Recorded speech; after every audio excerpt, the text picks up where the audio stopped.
রাধা গোবিন্দর বিগ্রহ প্রতিষ্ঠা কিভাবে হয়েছিল সমস্তটাই থাকবে এই ভিডিওতে। তার সঙ্গে সঙ্গে একটা মন্দির কিভাবে প্রতিষ্ঠা হলো সেটাও তোমাদের সঙ্গে শেয়ার করব, এবং আমাদের যাওয়ার সময় ব্রিজ কিভাবে ভেঙে গেল তোমাদের সঙ্গে সেটাও শেয়ার করব।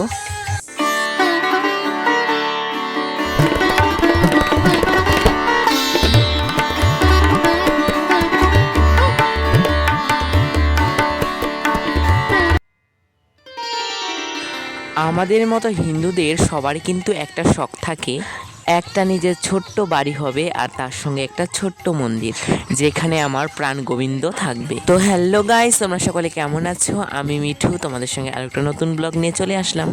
ভিডিওর প্রথমেই যে দেখতে পারলে একটা লাল রঙের ছোট্ট একটা মন্দির, সেটা কিন্তু শিব মন্দির ছিল, তার সঙ্গে একটা গোবিন্দ মন্দির। তাদের সকলকে প্রণাম করে আজকের আমি যাত্রা শুরু করলাম। আজকে আমরা যাচ্ছি অনুষ্ঠান বাড়ি, যেখানে একটা মন্দির প্রতিষ্ঠিত হতে চলেছে, তার সঙ্গে রাধা গোবিন্দর বিগ্রহ প্রতিষ্ঠিত হতে চলেছে। সেই ভিডিওটাই তোমাদের সঙ্গে শেয়ার করবো। তো আমরা এখন চলে যাচ্ছি। কয়েকদিন থেকে কিন্তু খুবই বৃষ্টি হচ্ছে, তার জন্য অনেক ক্ষয়ক্ষতি হয়েছে। এখানে দেখতে পাচ্ছ একটা ব্রিজ প্রায় ভেঙে গেছিল, সেটাকে ঠিক করে যাতায়াতের একটা সুব্যবস্থা করে দিয়েছে যখন আমরা এখান থেকে চলে এসেছি সচেতন নিমন্ত্রণ বাড়িতে। এখানে তোমাদের সঙ্গে কথা বলতে বলতে আমরা কিন্তু এই যে চলে এসেছি, আর ওদের গেটটা কিন্তু খুব সুন্দর সাজিয়েছিল। এখানে দেখতে পারলে ওদের বাগানটা খুবই সুন্দর। তোমাদের বাড়িতে যদি এত সুন্দর মন্দির, এত সুন্দর একটা পরিবেশ থাকে, তাহলে কিন্তু আর কোনো কিছুই লাগে না। মন খারাপ হলে, তোমাদের যখন মনটা একটু খারাপ হবে, তখন এই মন্দিরে এসে বসবে, তোমাদের মনটা এমনিতেই দেখবে অনেকটা ভালো হয়ে গেছে। আর এখানে দেখতেই পারছো এখানে হোম হচ্ছে, আর এটা হচ্ছে মন্দির। আর এখানে কীর্তন শুরু হয়ে গেছে। এখন একটা বাচ্চা নাচ ছিল, সেটাই তোমাদের সঙ্গে শেয়ার করছি।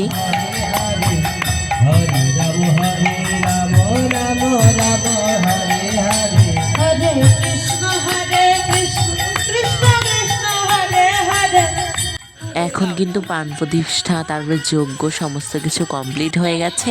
এখন তোমাদের ভোগ লেগে গেছে, তোমাদের সঙ্গে শেয়ার করলাম সেটাই। তারপরে তোমরা এখানে দেখতেই পারছো পরিক্রমা করছে। এই যে পরিক্রমা করবে 7 বার, পরিক্রমা করার পর হাতে যে নারকেলটা তোমরা দেখতে পারলে, সেই নারকেলটা যজ্ঞর মধ্যে দিয়ে দিল। এখন কিন্তু যজ্ঞটা নেবানো কমপ্লিটেড। আর এদিকে কিন্তু কীর্তন এখনো পর্যন্ত হচ্ছে, তোমাদের সঙ্গে সেটাও শেয়ার করছি। ভিডিওতে যে ব্যাকগ্রাউন্ড মিউজিকটা ইউজ করেছি, তোমাদের ব্যাকগ্রাউন্ড মিউজিকটা কীরকম লাগলো তোমরা অবশ্যই কমেন্ট করে জানিও। আর এখন তোমরা সকলে ভোগ দর্শন করো, ভোগ দর্শনে দুর্ভোগ কাটে।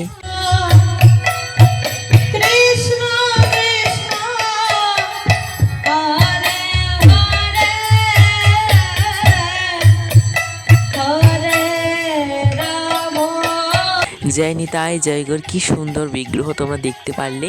আর এখন কিন্তু কীর্তন কমপ্লিটেড। এখন কিন্তু চরণামৃত, তারপর ফোঁটা, যজ্ঞের ফোঁটা দিচ্ছে। আর এই যে দেখতে পারছো আমরা এখন মন্দিরের চারপাশটা একটু ঘুরে দেখছি, কিন্তু খুব সুন্দর মন্দিরের চারপাশটা। আজকে কিন্তু খুব সুন্দর হাওয়াও দিয়েছিল, খুব সুন্দর লাগছিল চারপাশটা ঘুরে দেখছিলাম। আর এটা কিন্তু ছাদের মধ্যে না, তোমরা অনেকে ভাবতে পারো যে মন্দিরটা ছাদের মধ্যে, তো এটা কিন্তু ভিটি, মন্দিরের ভিটিটা একটু উঁচু করেছে, এর জন্য এরকম ছাদের মতো লাগছে, কিন্তু খুবই সুন্দর মন্দিরটা এবং বিগ্রহ দেখে তো প্রাণ একদম ভরেই যায়। তো বন্ধুরা, এখন আমরা চলে এসেছি ওদের বাড়ির পিছনে। এই যে আমি তোমাদের যে কথাটা বলছি, এই কথা যে আমি কতবার এই ভয়েসটা রেকর্ডিং করেছি, তাও আমার মনের মতন ভয়েসটা হয়নি। তো এইবার এই ভয়েসটাই ভেবেছি দিয়ে দিব। তো তোমরা দেখতেই পাচ্ছ খুবই সুন্দর চারপাশের পরিবেশ। ওদের বাড়িটা হচ্ছে আলিপুরদুয়ার। আলিপুরদুয়ার কি বলবো, আলিপুরদুয়ার চেপকোষে কোচবিহার, আর আলিপুরদুয়ারের মাঝখানে যে চেপকোষটা সেটাতে। আর এটা কিন্তু কলকাতা আলিপুরদুয়ার নয়, এটা হচ্ছে কোচবিহারের পাশে, তোমরা চেনো অনেকেই। আর এখানে দেখতে পাচ্ছ এখন আমরা খাওয়া দাওয়া কমপ্লিট করে বাড়িতে চলে যাচ্ছি। আজকের ভিডিওটা এই পর্যন্তই। ভালো লাগলে লাইক শেয়ার সাবস্ক্রাইব করে দিও। এখন আমরা বাড়িতে চলে এসেছি, গোপাল সোনার জন্য মিষ্টি এনেছি, মিষ্টিটা দিয়ে গোপাল সোনাকে ভোগ দিচ্ছি। আর এখন আমরা নিয়ে যাওয়া সম্ভব হয়নি, তার জন্য গোপাল সোনাদের কিছু নিয়ে এসেছি কালকে রাত্রে বা